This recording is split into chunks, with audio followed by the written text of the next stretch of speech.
వైపు పోలీసులు ఇంకో వైపు నేతల పర్సనల్ సెక్యూరిటీ ఇరు వర్గాల మధ్య చోటు చేసుకున్న తోపులాట టెన్షన్ క్రియేట్ చేసింది. దానికి సంబంధించిన బ్రేకింగ్ ఇది. తూర్పుగోదావరి జిల్లాలో బీసీవై పార్టీ నేత రామచంద్ర యాదవ్ని అరెస్ట్ చేశారు పోలీసులు. అనకాపల్లి రాజయ్యపేట గ్రామంలో బల్క్ డ్రగ్ పాక్ బాధితులకు అండగా బీసీవై పార్టీ నిరసనకు పిలుపునిచ్చింది.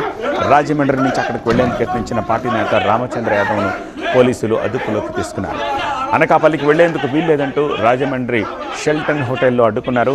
ఈ క్రమంలో పోలీసులు రామచంద్ర యాదవ్ సెక్యూరిటీకి మధ్య ఘర్షణ చోటు చేసుకుంది. రాజమండ్రి పోలీసులను పక్కకు తోసేశారు రామచంద్ర యాదవ్ సెక్యూరిటీ.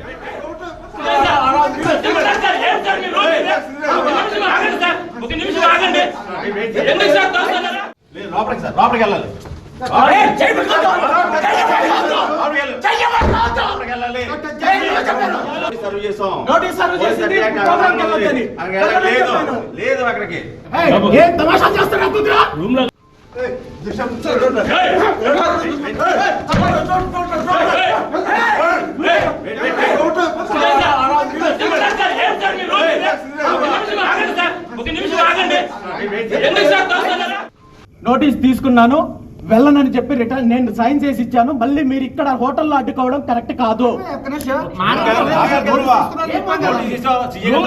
రూల్స్ ఎక్కడ ఉన్నాయి సార్? బయటకు వస్తున్నారు కదా, బయట మాట్లాడండి. రూమ్ లో లాక్కడం టెంపుల్ కి వెళ్తున్నానని చెప్పారు కదా, రూమ్ లో లాక్ ఎలా చేస్తారు?